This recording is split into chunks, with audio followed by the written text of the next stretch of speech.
Hey, welcome back to another episode of the Clean Libertarian Podcast. And I am glad that you guys could make it because today I have on Mr. Ricky Dale Harrington Jr. For those of you who've been around for a little bit, you probably recognize the name. He is the gentleman who ran against Tom Cotton for the Arkansas Senate race last year.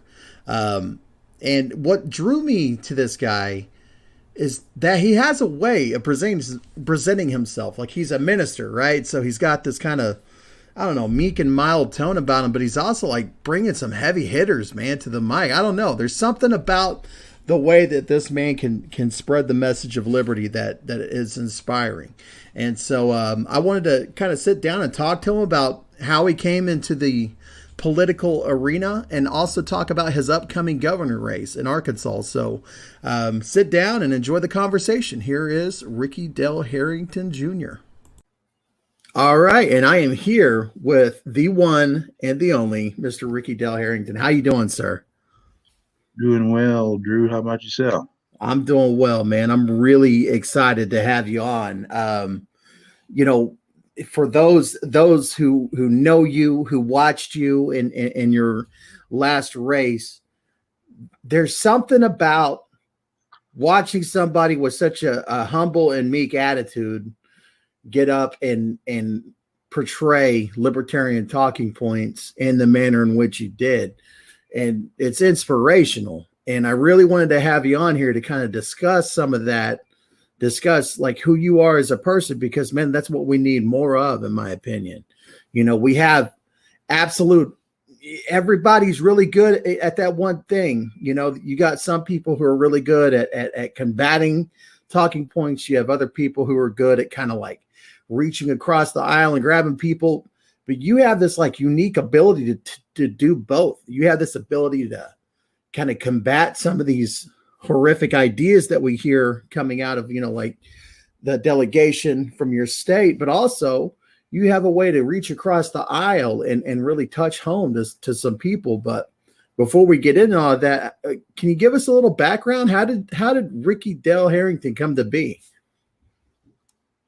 Well, specifically getting into politics, it was just that time after being in China. And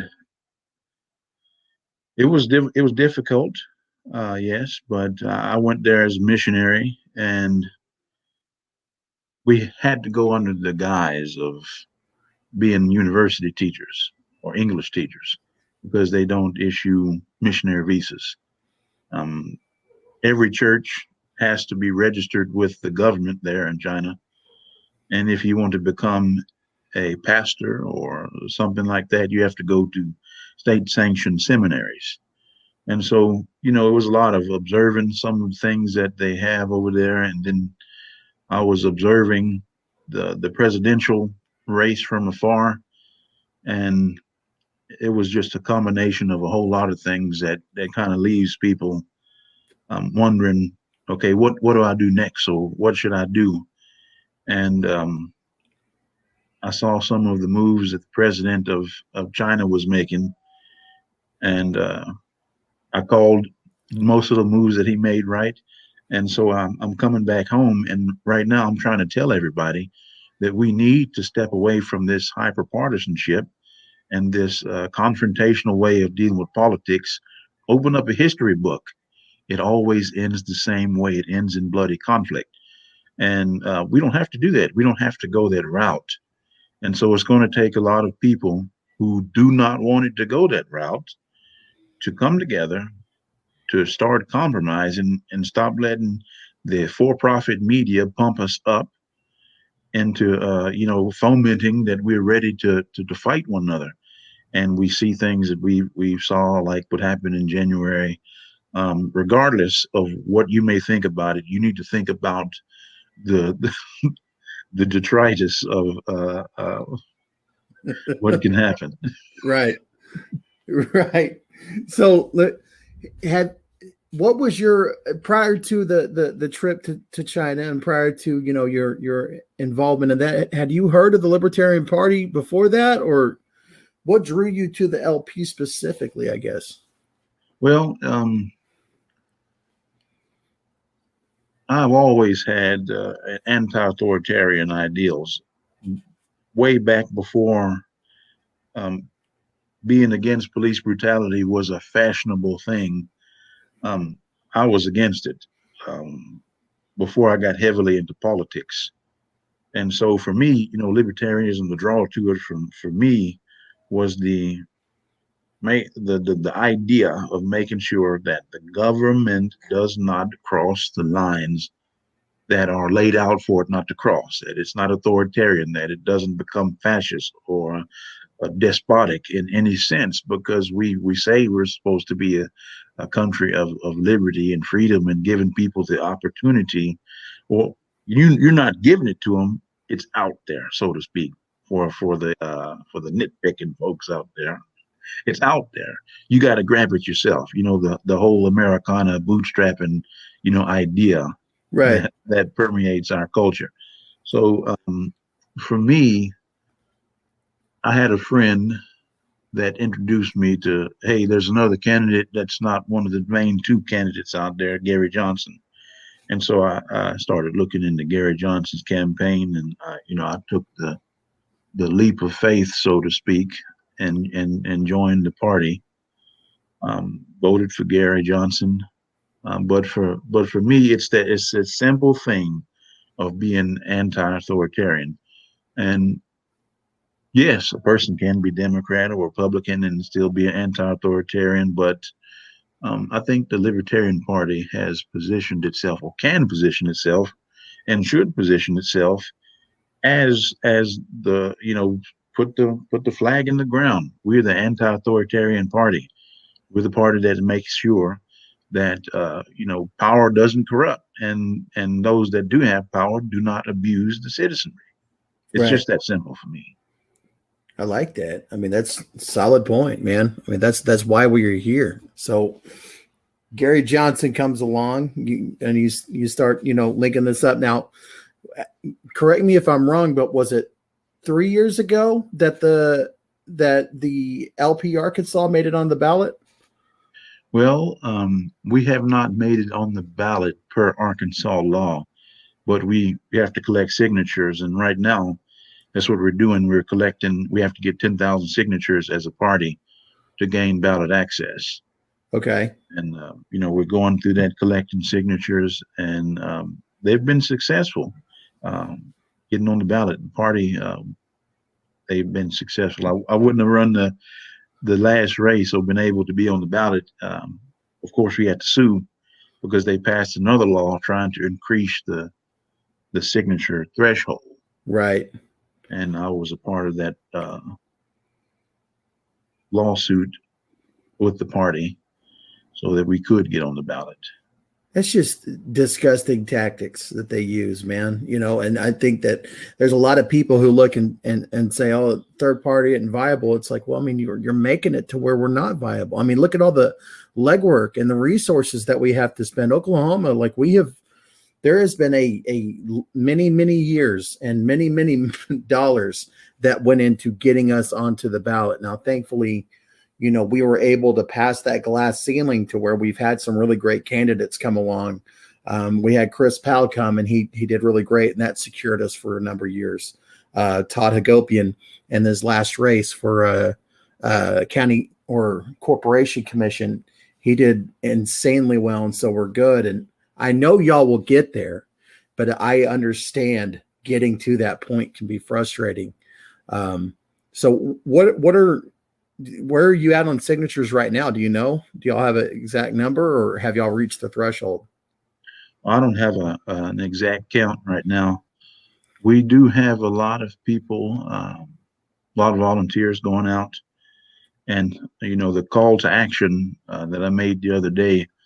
Hopefully, others will do the same, because it is about democracy, and I'm trying to encourage the people of all the different little loopholes and informing people, I should say, of all the loopholes and the ways that they keep people off the ballot. And during my last campaign, a lot of people, especially young people, which was phenomenal, asked me, what does it take really to run for office? And that was such a wonderful opportunity to, maybe shape some young minds that who have a future that might change a lot of things for the state for the better.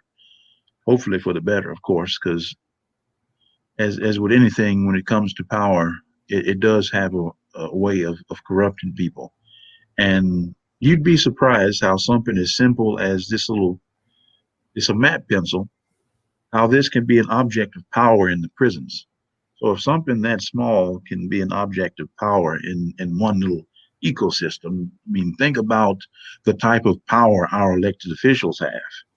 I Uh-huh. mean, in one moment, I mean, Joe Biden and Putin can have a bad conversation, and all of a sudden we're escalated into a massive conflict. Right. But I don't think that there's a whole lot of steps that we have to go through for that conflict to happen. And for me, my speculation is that some of the countries like Russia and China, um, they don't want to engage us militarily. They're going to undermine us when it comes to economics. And this is something I'd like to comment on. It might be a little tertiary, but President Biden had came out talking about an increase in capital gains tax. Why don't he just say, okay, because there's a lot of freshly minted millionaires when it comes to crypto, um, why don't he, instead of saying we're going to increase the tax, encourage the people that are those freshly minted millionaires to buy bonds? At least in 10 years, they get some of their money back. Create win-win situations for people. The bonds, they're not going to give you a good return compared to the free market, investments and other type of investments. But I just think it'd be a much better way. Let me tell you, I am ignorant when it comes to economics, but that sounds great. And you got my my approval on that. Like I don't know anything about bonds and all that. Can you break that down for me a little bit? Like, what do you mean? I mean, I'm not an expert at this at all. This is just, a spitball idea. Uh-huh. 10-year bond treasury note will give you, 1% return on your money. You're going to lose money, from what I understand on it. Right. But instead of, losing all your money in taxes to the government, make a deal, make me an offer on something. Okay. You Okay. Now I'm following you you. know, just I'm saying him as a president make a statement toward, the crypto community of okay, we're not going to slam you with capital gains tax. Instead, we'd ask you to invest in treasury bonds. I tell you too. I think that's a great idea, and I think that would never happen with Biden because they want that money. Yeah, But one thing I think that we will see out of this is like the cryptocurrencies that are very heavily hard to track, like the Monero and some ones like that. I think you'll see an inflation in those. Whereas, Bitcoin might take it. I mean, we've seen Bitcoin's been, I wouldn't say free fall, but it's been pretty, I mean, it was almost at 60 and it's taking a yeah. tumble. But I think that's what you're going to start seeing happen. I mean, people aren't just going to willfully pay this if they don't have to. Like, they're going to find a loophole. They're going to find a way to get around it. And so it would be awesome. If it continues to have the growth and market capitalization that it has, and the key is mass adoption. That's the key. Right. And if there is mass adoption, just like who was it? I can't remember the person's name. It might be the chairman of the SEC, the acting chairman of the SEC or chairperson. Excuse me. Whenever they were questioned about crypto, and they said, "How can you stop peer-to-peer technology?" I mean, yeah. Come on, man. So you have a car, and I want that car, and I have fill in the blank XYZ crypto token. Fill in the blank. And so this crypto is valued at whatever amount of dollars. And let's say you have a truck, and I offer you this crypto for the truck, show you how to get a wallet, and then we do the transaction. like that. Yeah, so it's peer to peer, but that, of course, is going to take mass adoption. And our government is kind of set in its ways right now. It's set in dominance. It's set in trying to keep the status quo, especially when it comes to foreign policy. And you see a lot of Eastern European countries. You see Russia and China, actively embracing cryptocurrency because it's here to stay, no matter what people say. And there's going to be some dips. There's going to be some highs and lows. It is volatile.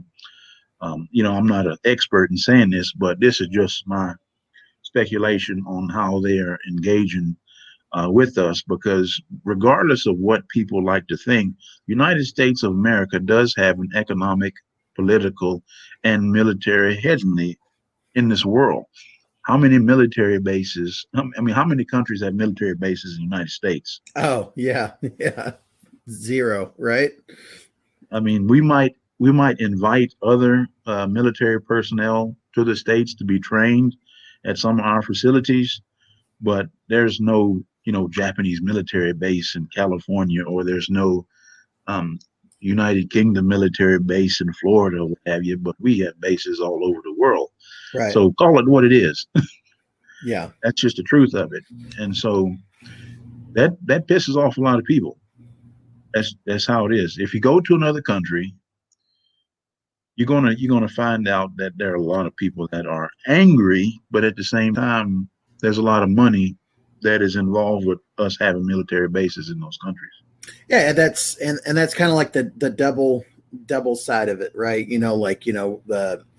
There's been entire economies based off of and a military base being in certain parts of countries. I've never been in the military myself, but I've talked to I've got friends who have, and they tell me about the local residents in the area. They're glad we're there because we're giving them money and this and that. They're buying their products at the market or whatever the case may be. But I mean, look at the message that's sending.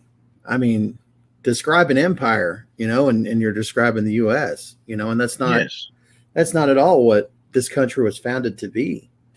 We were not meant to be an empire. We're supposed to be something completely different, and so yeah, Ron Paul had it right, man. I mean, 9/11 was blowback, I mean, that's just part of it. We involve ourselves in all these other things all across the globe. And, I think it's pretty telling that we don't have military bases here in the States. I mean, you bring up a very, solid point in that, you don't see other countries that have, we would never allow that. If you look at just one incident of a civilian casualty, and I know I'm getting off on a little bit of a tangent here, but you look at one incident where we drop a bomb somewhere and a civilian gets killed. If that were to happen on U.S. soil, you'd never hear the end of it. And that's one incident, but how many times does that unfold day after day in this insane war that just does not end, Yeah, that's an issue, big time. I just think that we talk so much about human rights, and I want to be even-handed, fair-minded in the things that I'm talking about, and not seem like somebody's going to say, oh, the way he's talking like that, he's some bot, from some other country's bot. Russian bot. No, that's not the case. That's just taking a look at what has happened, what we're doing. If we are engaging, if we are using drone strikes and civilians are being killed, that's a problem. That's a real problem. And if you don't think that that's going to piss off a lot of people, I mean, just like you said, let something like that happen here in America, and don't you think for 1 second that the war drums are going to start beating. I mean, it's already happened. Yeah. That's why we're in Afghanistan right now, and we're in Iraq, because the administration, the Bush administration, had said that there were weapons of mass destruction in Iraq. That's why we went there. We didn't find any weapons of mass destruction. We went to Afghanistan to hold the people accountable who committed the acts in 9/11. We're still there, almost 20 years later. Um, and it's just, I mean, where's it going to end? Where's it going to end? Because this is not to knock any of our service members, because they are uh, following orders. They're in a chain of command. They're serving the country.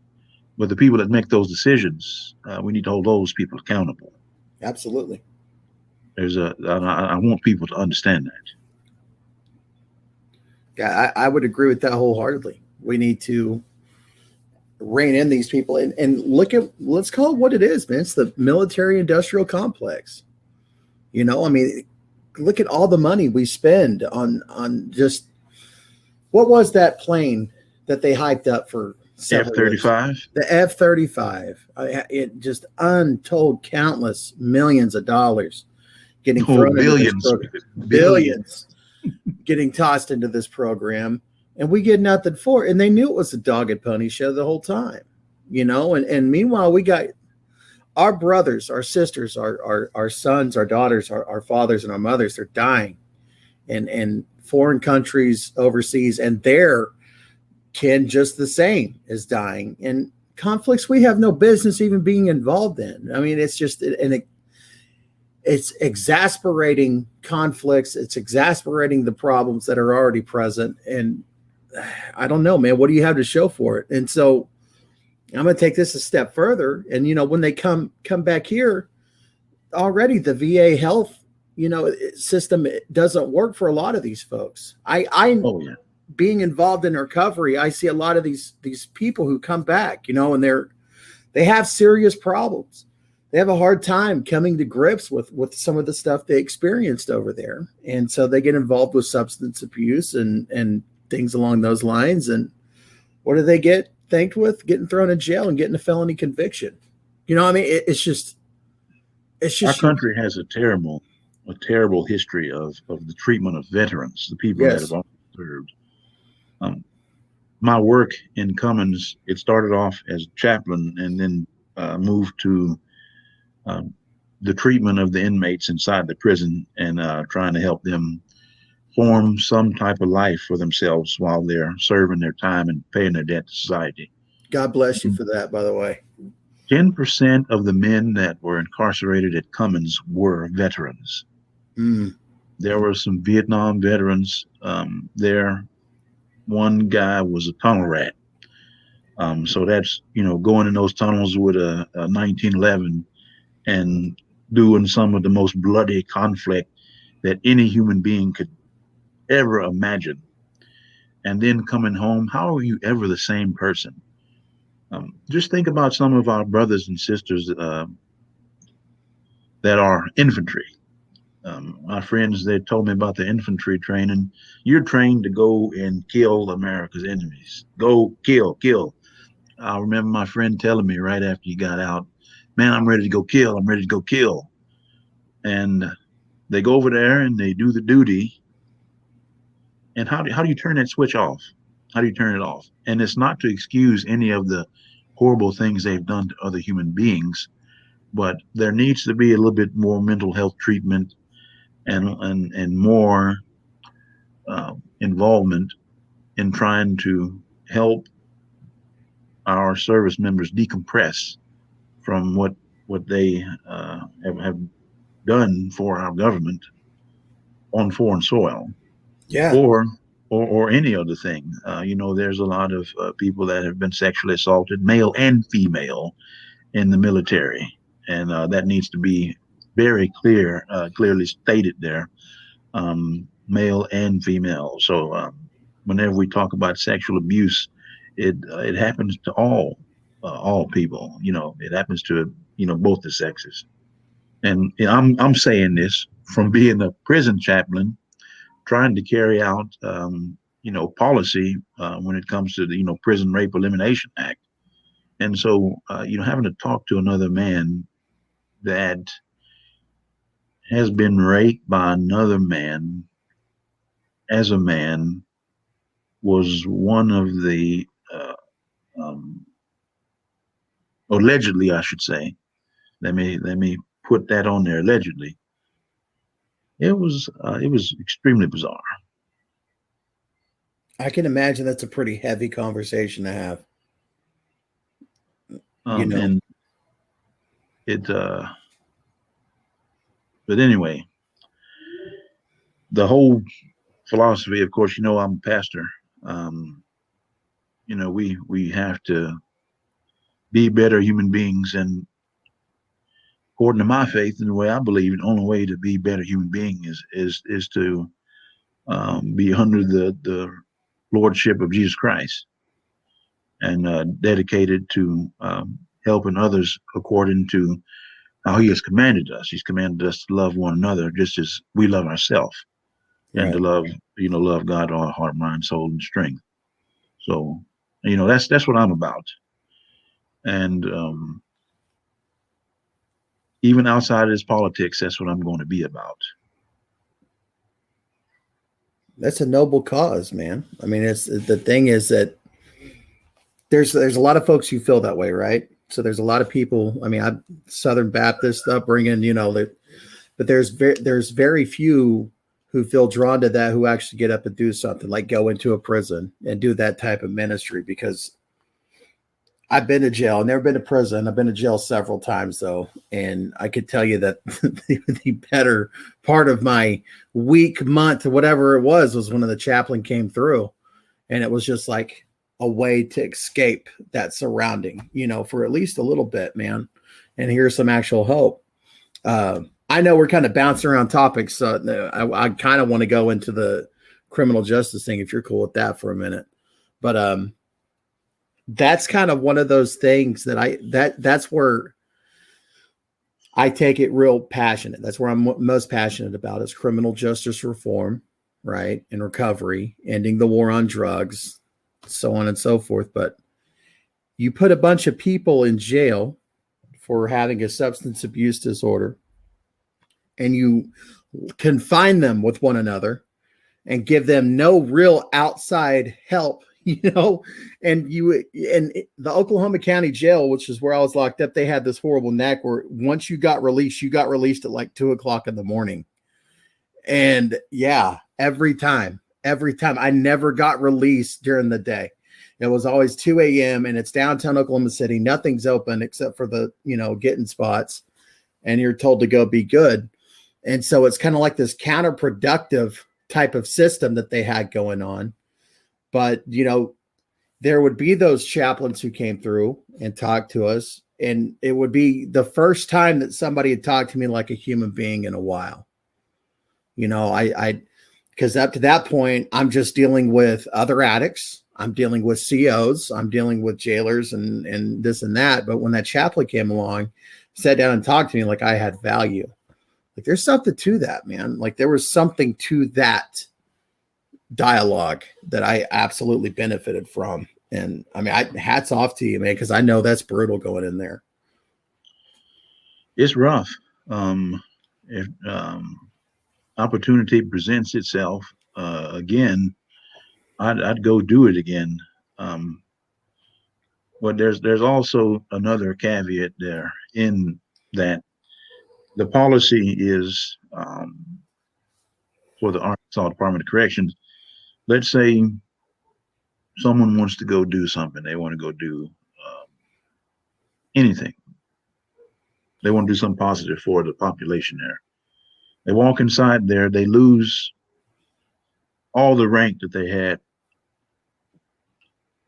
outside of prison. It's a free world person. The prison, they use a different little cultural language, and everything outside of prison is free world, of course. So a free world person comes in, they want to do a concert. There's a riot.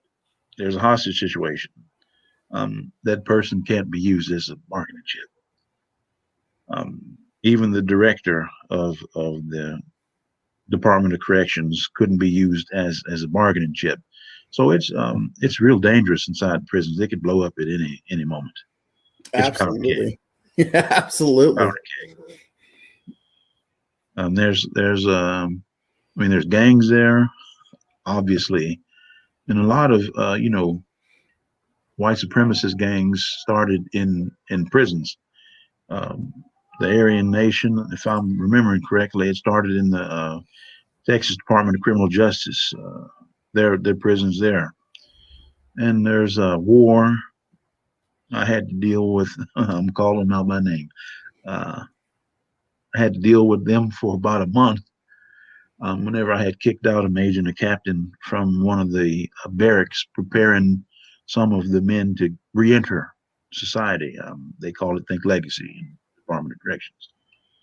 And I couldn't have a major who's like running the entire gang for a state and a captain who's right under him in a barracks full of people who are about to be released into the free world, just carrying out the criminal enterprise. And a lot of those gangs, they deal in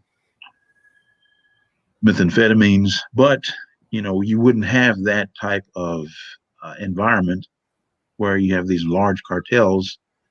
I'm just being honest. We created a black market, and in black markets, there comes violence. There comes all the brutality associated with that. As it says, the love of money is the root of all kinds of evil. And so, if there's a lot of money involved in black market trade, you're going to have a lot of evil things in black market trade. Yeah. I mean, there's evil things being done above the ground in just what we have in our country, legally. I mean, just think about the economic crisis in 2008. Just tell us exactly what went down, what happened. Just tell us the truth. And I'm sure if we heard the truth, it would make all of our stomachs just feel sick. Oh, yeah. Gambling with people's futures like that just for the sake of your own financial gain is immoral. Yeah. Yeah. Without a doubt, man. We did, doing the recovery thing. We do what's called H&Is, which is kind of like, what you do. But we take meetings inside of facilities. It stands for hospitals and institutions. And we were doing a county jail in the county I reside in, and they have these big open day pods, right? So they have, for the men, they have like 3 different pods, and it's just a modge podge. I mean, you could have somebody in there for simple possession, and then also somebody in there for legit murder, and it's all open air. And so they would just like let us into the pod, and they would close the door behind us. And we're surrounded by like 60 or 70 dudes from various, criminal enterprises, all with, it's just an ocean of orange jumpsuits. And we would sit down, and, it was kind of a known thing that if something went down, we're on our own, but it never failed, man. As soon as we started talking about like why we were there, it's almost like there was some respect with that, so while there certainly is an element to the criminal enterprise, and absolutely drugs being the prohibition has caused these cartels and these gangs to rise up and really be funded. There's a sizable amount of the people involved in that who want a way out. Yes, they don't want to be involved in it, but it's like this cyclical thing. Like I told you, like I got out at 2 a.m., like, thank God I found a way out of that. But I mean, what message are you sending these people? You're letting them out. They got a felony conviction. They can't find a job. They got nothing going for them. So they go right back to where they were. And it's just this cycle over and over again. It's a revolving door. And whenever we were able to sit down and actually talk about some hope, I don't know, man, it's like a light came on. The sad part about it is that very rarely did we see somebody make it outside of that jail and come to one of our meetings. Yes. And it sucked. That a lot of times what we would see is somebody like, man, I'm getting out next week. You won't see me next week, but you won't see me in here, but you will see me. I'll be at your meeting. Like, okay. And next week we never saw them. And then a month down the road, we go back to the jail and they're in there again. And it's like, dude, What happened? And so I don't know. I think a huge thing for us to be would be that, obviously ending this war on drugs, then we kneecap the finances of some of these enterprises. And give some of these people a shot, right? There, some of the changes, in my opinion, to the criminal justice, there needs to be a little bit more avenues for rehabilitation. And some people may not agree with this, but they already have a form of this in the prisons. They call it whole squad. Whenever you're a new commit, you have to fulfill 60 days whole squad. And they're out there, they go out, they got a hoe, they chopping it dirt, turning it over, working on Cummins is a big farm unit. So there's a lot of, farming being done out there. So they grow a lot. But I think you have, they call them short hairs. They used to call them short hairs because they shave their head once they come in. And there's a big, long history of Cummins. They had to turn it over to the feds for a little while because of some unconstitutional things being done there. And I'm sure you know the movie Brubaker is loosely based on some of the things that happened at Cummins, the prison that I worked at there in Arkansas. I think we need to reimagine how corrections is being done because we want to help the men change their pattern of behavior to a pattern of behavior that is congruent with what's necessary to be a successful person in a civil society. And you have to find a way to get the men's attention. And I keep talking about men because my work is primarily around men. So just for anybody that's wondering, why is he talking about men so much? But anyway. Well, I mean, that's how it is, though. I mean, I get it. I understand. That's why I mentioned men a lot. So we have to do kind of a step down, in my opinion. And it's the same way that all of us have been trained to, behave a certain way. A little bit of the carrot, a little bit of the stick. Sometimes the carrot, sometimes the stick. And you have to catch the men's attention to understand that, the behavior that you're on right now, it's already got you in a bad situation. And so you have to crawl out of this bad situation to a better situation. So you have to stop the behavior that led you here and start doing the things that are going to lead you toward a higher path and become your better self. Right. So you can't spend 15 years or 20 years of your life in the same place where you can walk from one end to the other end in 15 minutes and get kicked out at, they don't do that at Cummins, get people out at 2 a.m. for security reasons, obviously. Because you need to be able to see things at a maximum security prison. Right.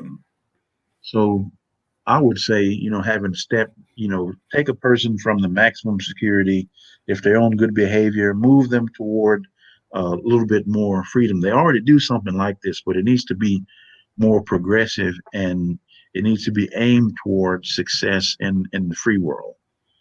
Because there's a lot of things, somebody that spent 20 years, what are they going to know about the internet? Or what are they going to know about opening up a bank account? Or what are they going to know about, the skills that they have to do a job interview? I mean, just cutting out some of the prison lingo and some of the behavior. In prison, it's either you fight or you're going to be somebody's punk for the time that you have to serve there, or you're going to have to kill somebody in order to survive. And if you don't think that happens.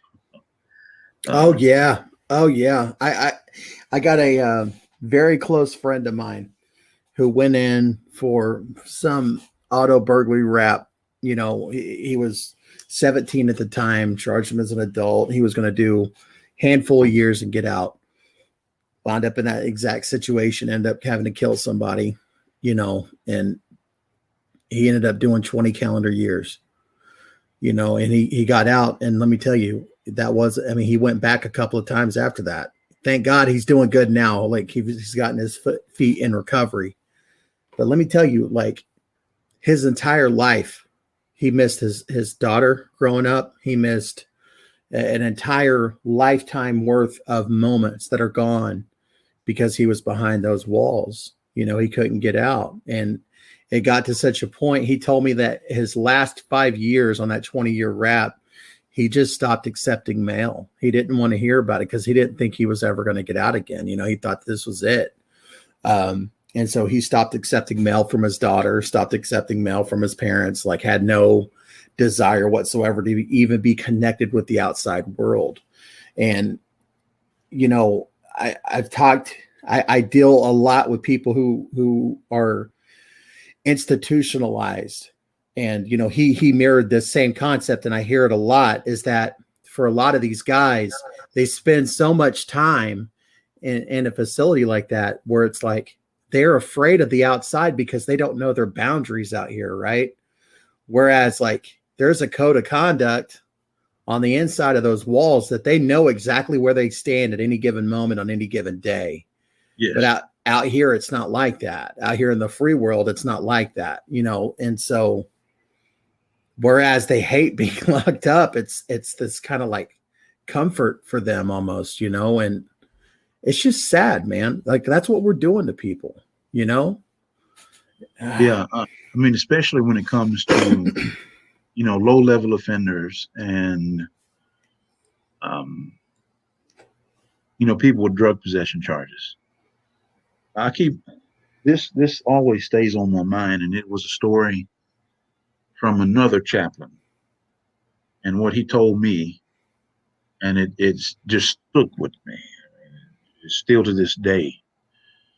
So in prison, they have general population, they have administrative segregation, restrictive housing, and punitive isolation.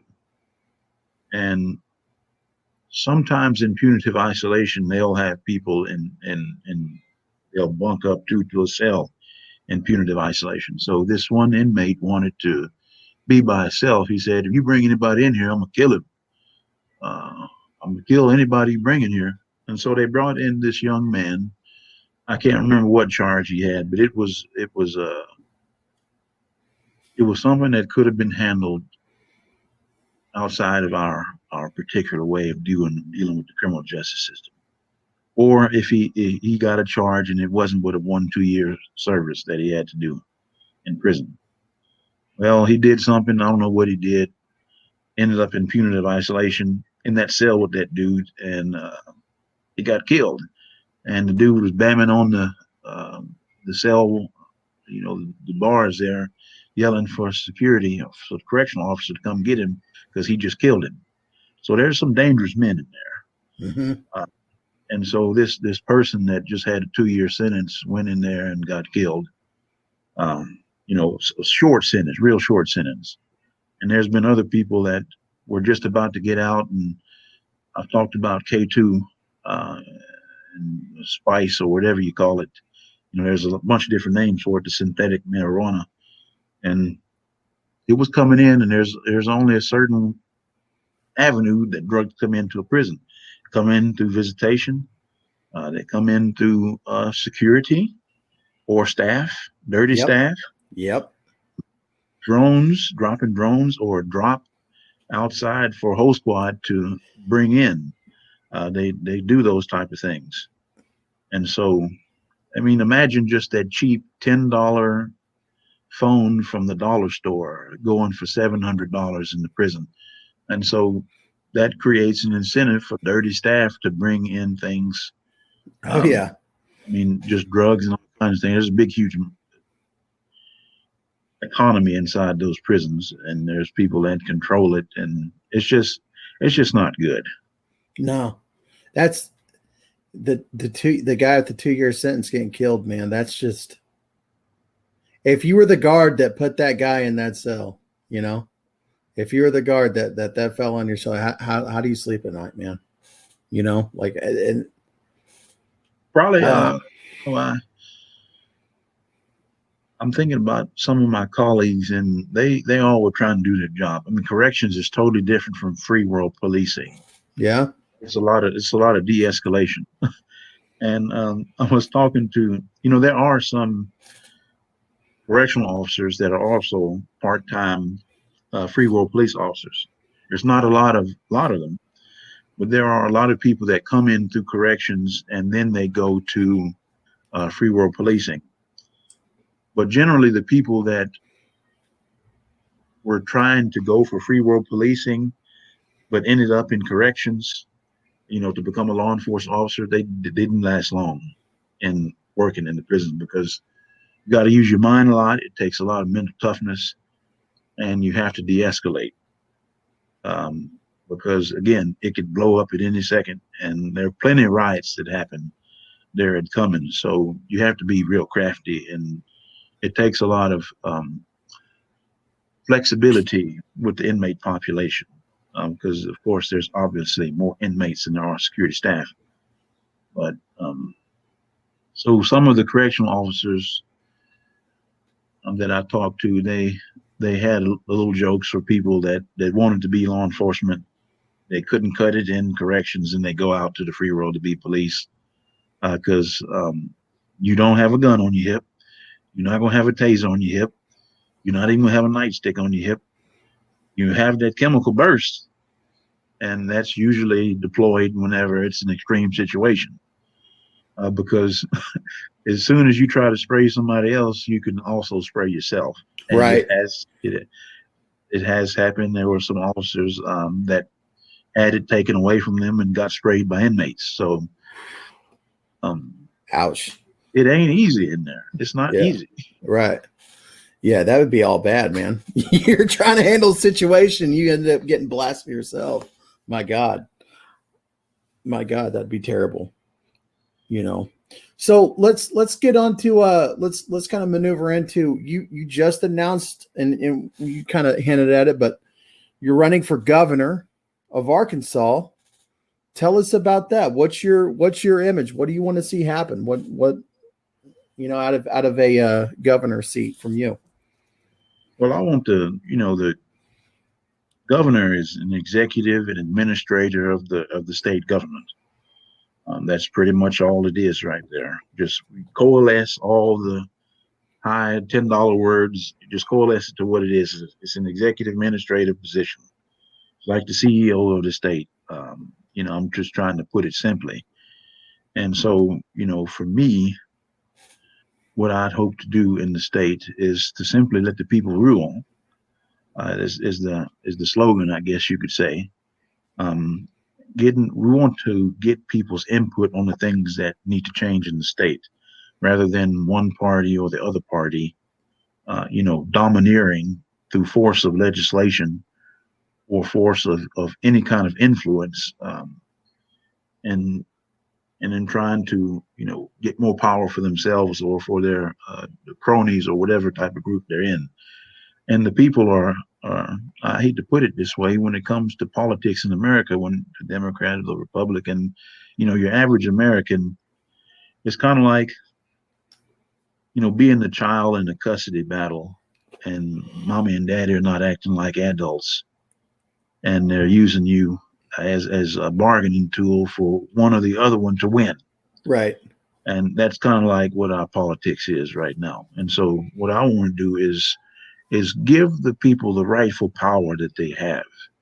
And all I am hope to be as governor is just an administrator and directing assets, energies to helping the people of Arkansas. I can dig that, man. If I lived in Arkansas, you'd get my vote in a heartbeat, buddy. I promise you that, but you're absolutely right. This whole partisanship thing, it gets so tiring, it gets so exhausting. And it becomes a thing where it's about everybody wants to be right and nobody wants to be decent. Everybody wants, and when's the last time you heard anybody, politicians been this way for a while. When's the last time you heard anybody say, you know what, I was wrong, and actually mean it? We've gotten into this culture of having, unless it was a scandal. No. Yeah, no. I mean, and that's the thing. And it's okay to say, look, I had this wrong, and I apologize. I mean, that's the sign of me, strength. I don't know. I was thinking about that the other day, man, and that gets under my skin. Is because I mean we're all humans, all of us. Every single one of us is human. We make mistakes, but I one think of it's the that paradigm of how we build things when it comes to politics. Okay, the politician, they're running because they believe their way is right. And you should vote for them because they're right about what they're talking about. And so, just like you said, if you build up the whole house of cards on your rightness and you come out, saying, oh, I messed up on something, it all comes tumbling down because that's how we have allowed our politics to build up. So instead of sharing power, I mean, there is shared power in a sense whenever it comes to the parties, because, having a party essentially get a like-minded group of people together. We're collectively bringing our funds together to move forward an agenda. So there's some type of power sharing there. But when it comes to, the bigger scale, again, with this hyperpartisanship, it's, one trying to dominate the other. And if you start building coalitions and you set out to share power with other people, as our Constitution laid out, 10th Amendment says if the power not expressly given to the federal government lies with the people and the states. And so when are we going to start living up to that?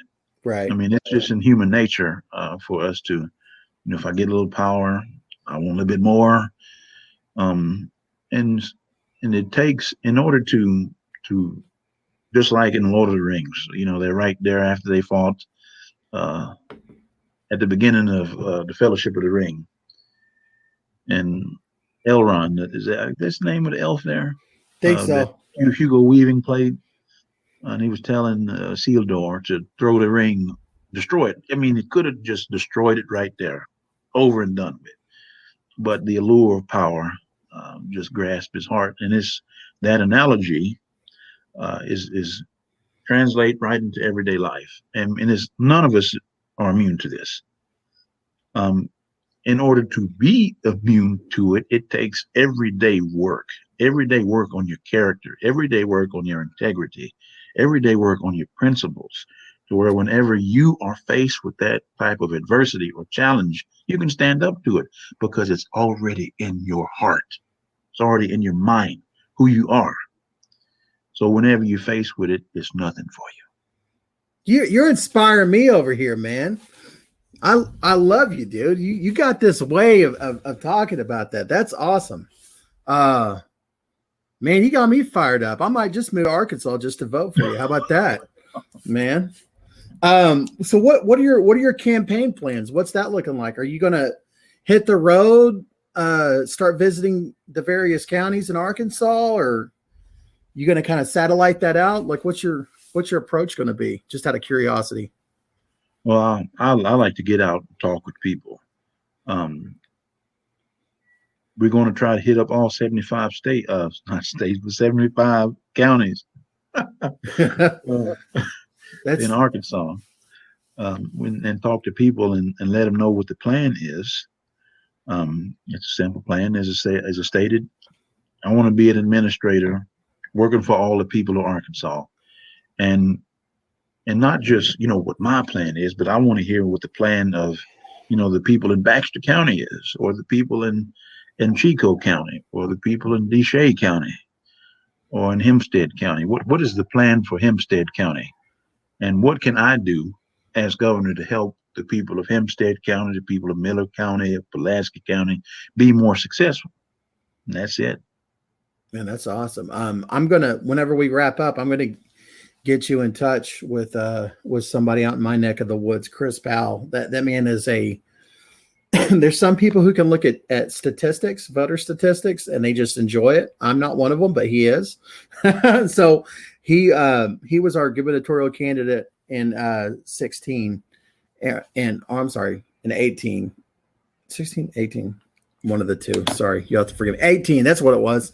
And the man's got some really great ideas, and with your passion and your drive, I think that you guys could help each other out with that. But how, to the people who are listening, how if they live in your neck of the woods, or even if they don't, how can we help you be successful? Like, what are some things that you're needing right now? Right now, fundraising is a big thing because, get to those 75 counties, it's going to take funds. And it's unfortunate the way money is in politics, but again, certain things cost money. TV ads cost money. Travel requires gas, that costs money. Signs cost money. For people to devote all of their time to this campaign for it to be successful, it does cost money because they have things that they need to take care of as well if they're going to dedicate their time to try to make the state better. So right now, we're getting ready to kick up fundraising to also for ballot access, but also for this campaign to be successful. Okay. If you're on social media, share the post, tell other people to follow me on Twitter, follow the Facebook account. This is what we need. If you see a post that you like, share it. If you don't like it, it's up to you. You live your life. If you want to help, those are some of the key ways to help right now is we boost up our reach there on social media and consider being a monthly donor. My website is rickyharrington.com. It does have some leftover stuff, but the person that fixes that also costs money. So that's that right there.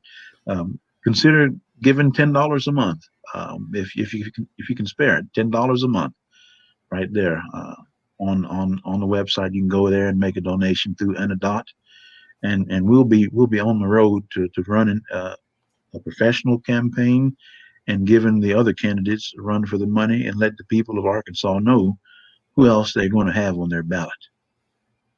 I can dig it, man. You expect a donation coming from the Clean Libertarian household, man. I believe in what you're doing.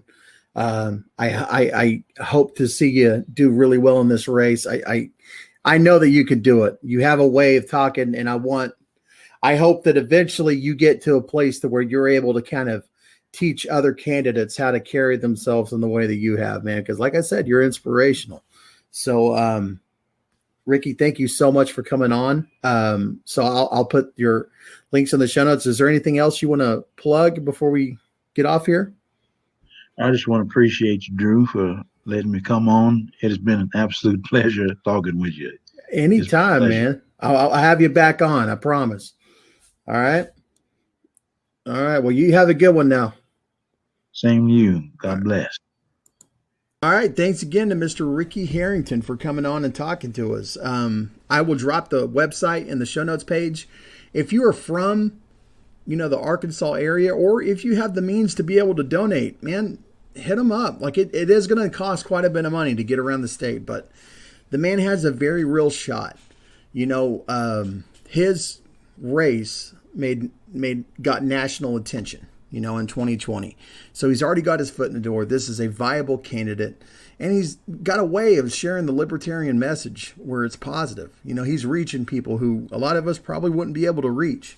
And so without a doubt, hit him up, check him out on social media and Facebook and the like, and also donate to his campaign if you have the opportunity. And with that, I'm going to wrap it up, man. This is going to be the song of the day. And I'm going to throw it back to a little Bad Brains action. This is a song called Attitude. And there's a book. Here's why I like this song and why I picked it for this episode specifically. There's a book called The Power of Positive Thinking. And Bad Brains, they had this like whole positive mental attitude bias about them, right? Like they think, change your thinking into a positive way and, you're going to have positive outcomes. So I don't know, man. I just think this couples well with, kind of the approach that Ricky takes on bringing up some of these points. And I don't know, it's just a cool song. So with that, I'm going to leave you with Bad Brains, Attitude.